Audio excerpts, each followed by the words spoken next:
Alors, bonjour, merci de vous savoir si nombreux dans ma chaîne pour l'apprentissage du langage C++. Pour cette nouvelle vidéo, nous allons voir la notion d'héritage multiple. Précédemment, nous allons voir la notion d'héritage simple. Aujourd'hui, nous allons voir la notion d'héritage multiple. Alors, sans plus tarder, allons-y. Ok, qu'est-ce que c'est que l'héritage multiple? L'héritage multiple est tout simplement le fait qu'une sous-classe puisse avoir plusieurs super-classes. C'est-à-dire, par exemple, si nous avons ici sur ce schéma, si nous voyons que la classe C hérite des classes A et des classes B.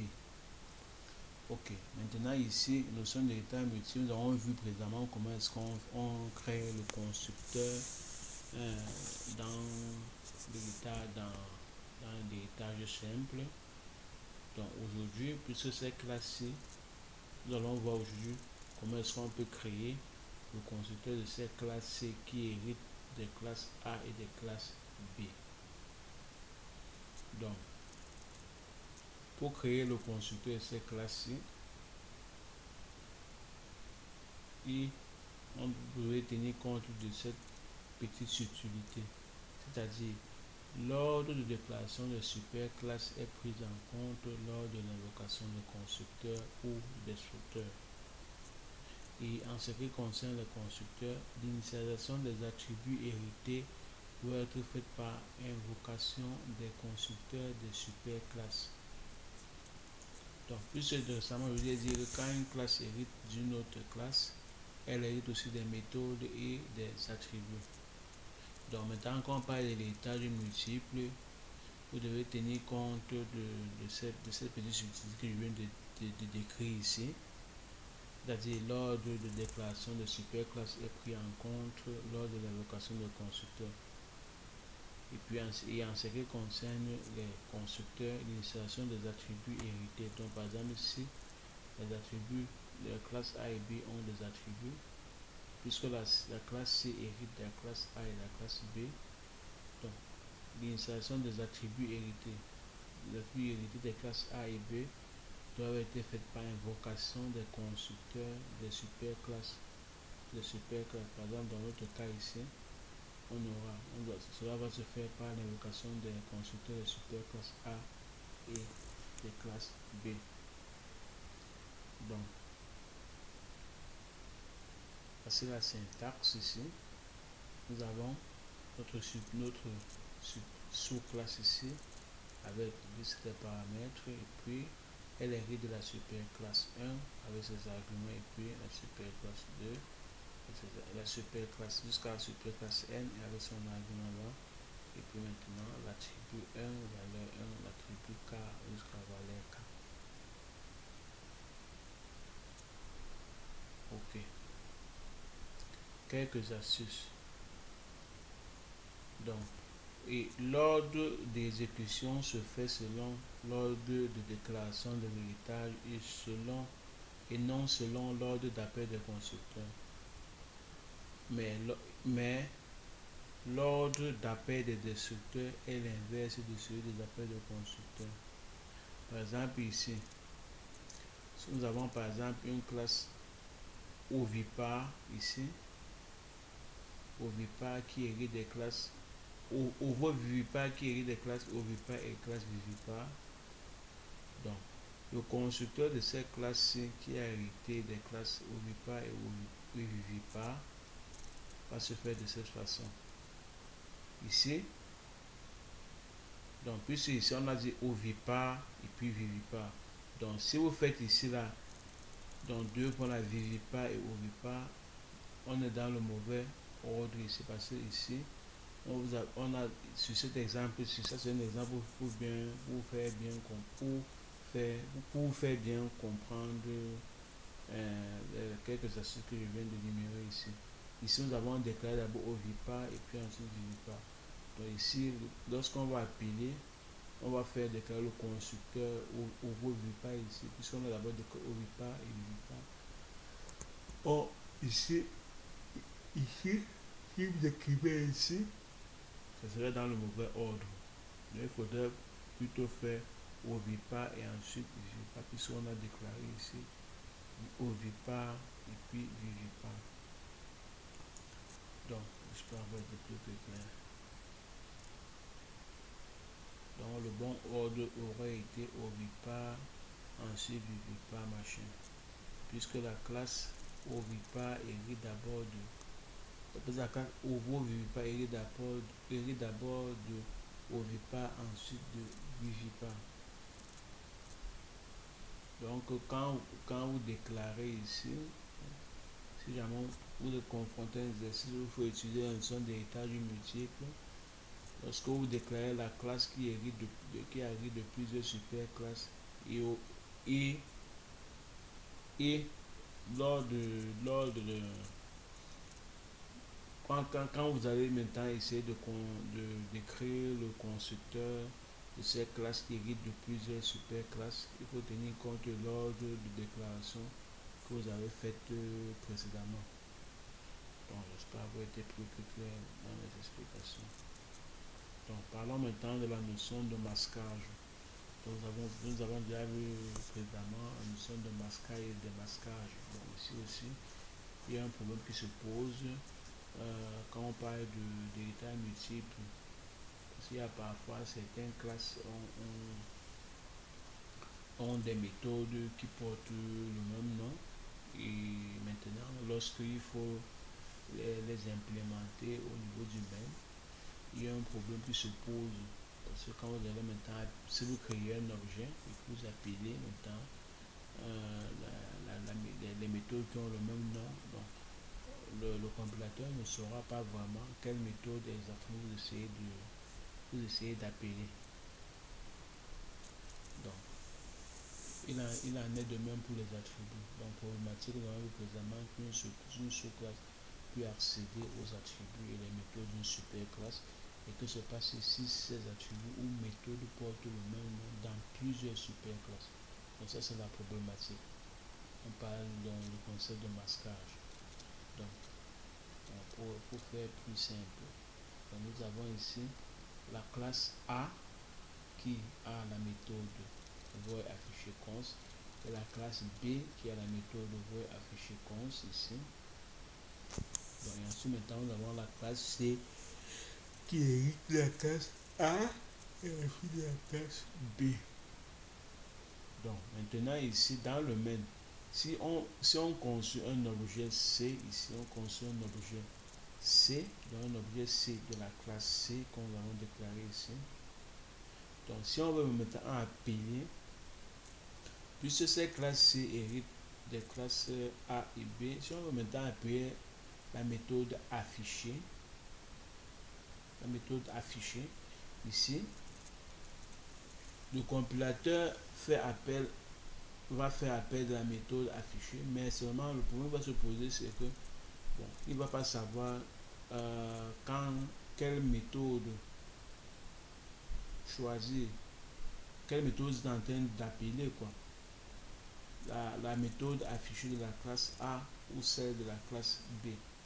Donc, pour résoudre ce problème-là, il y a trois méthodes.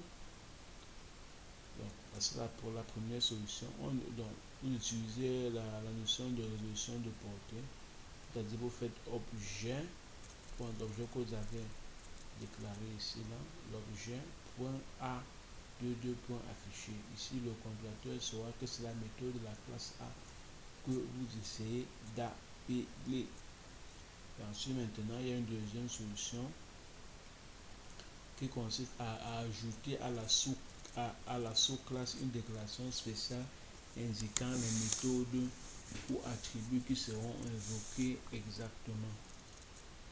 C'est-à-dire quoi ici? Donc, en utilisant cette syntaxe, using donc la super nom de la super classe de deux points là, nom attribut ou méthode ambigu. Donc ici on a la classe C héritant de la classe A et B. Donc on fait maintenant ici la méthode affichée là. Vous faites using dans la classe C là, vous faites using de deux points affichés. C'est la deuxième méthode. Et là quand vous allez maintenant appeler la méthode affichée dans la classe dans le main, Donc le compilateur saura vraiment exactement quelle méthode vous essayez d'appeler.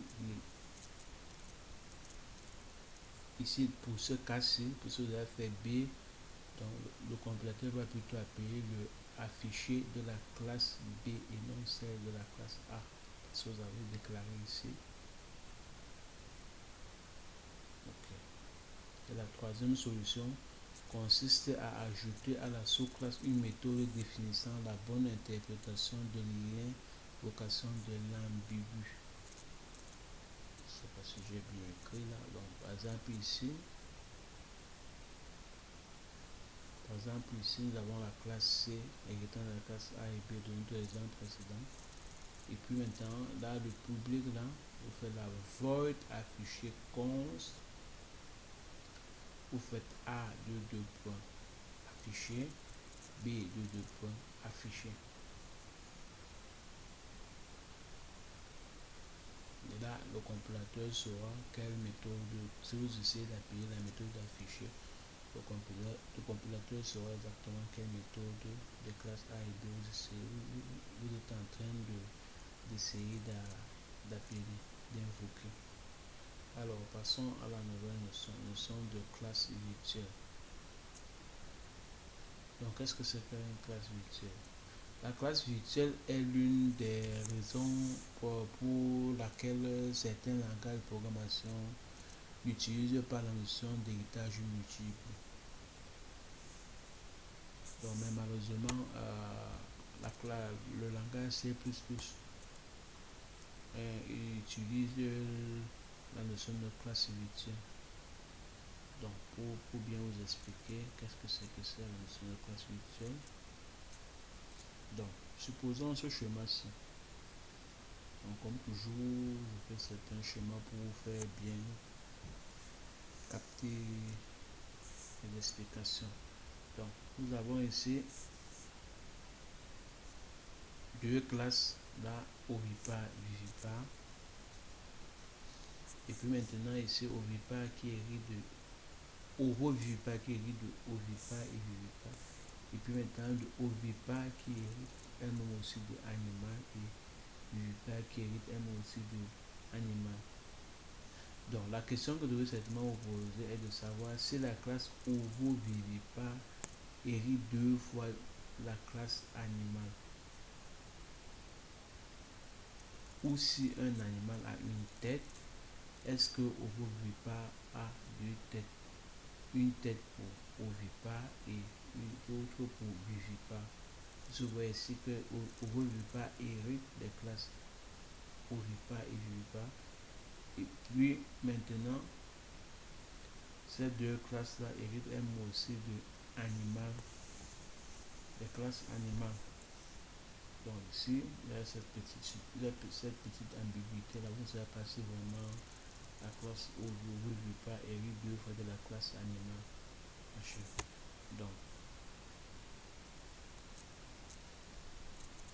Donc pour ici, pour ce cas-ci,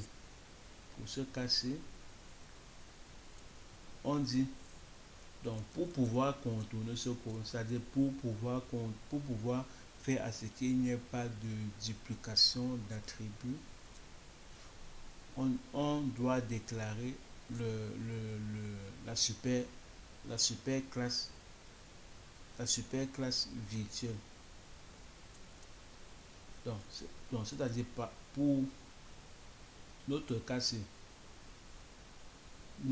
notre classe virtuelle sera animal ici pour éviter à ce qu'il y ait duplication des attributs. Donc, et la syntaxe maintenant, on met la classe nom sous classe, deux points public virtual, donc il y a le mot virtual qu'on doit mettre devant le nom de la classe ici.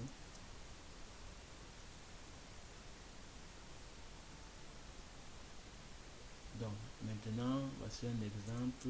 Donc, ici, ovipar, pour l'exemple ici, ovipar, classe ovipar va hériter, comme sur le schéma, c'est hérite de animal, mais la classe animal, pour éviter à ce qu'il y ait duplication d'attributs, il faudrait que la classe animal soit virtuelle, la classe ovipare là, donc virtuelle là, comme ceci. Donc, mais maintenant, toujours autre subtilité.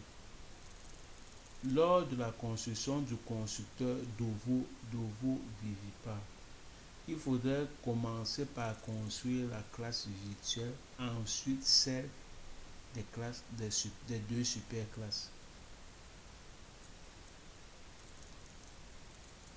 Donc ici, donc c'est-à-dire quoi? Si on veut construire le constructeur de cette classe ovovivipares-ci, donc il faut d'abord commencer par construire la classe virtuelle qui est animale et ensuite celle des deux superclasses, donc ovipare et vivipare.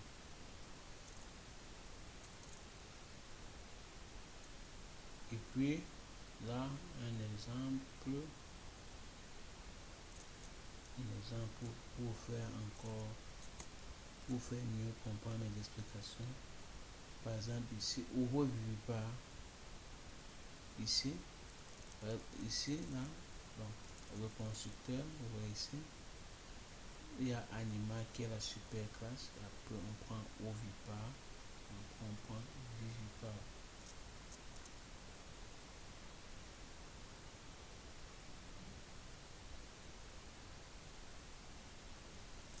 Donc, j'espère avoir été plus que clair avec cette nouvelle notion. Donc, si jamais il y a quelque chose que vous n'avez pas compris, n'hésitez surtout pas à me poser la question en dessous, c'est-à-dire dans le commentaire. Je serai dans la mesure du possible de vous répondre. Donc, avec ceci, nous arrivons à la fin de cette nouvelle vidéo. Bon, comme toujours, je vous remercie vraiment de m'avoir suivi. Donc, prenez soin de vous, car chaque jour est une nouvelle vie. Allez, ciao, ciao, bonne journée, bye bye. À la prochaine vidéo.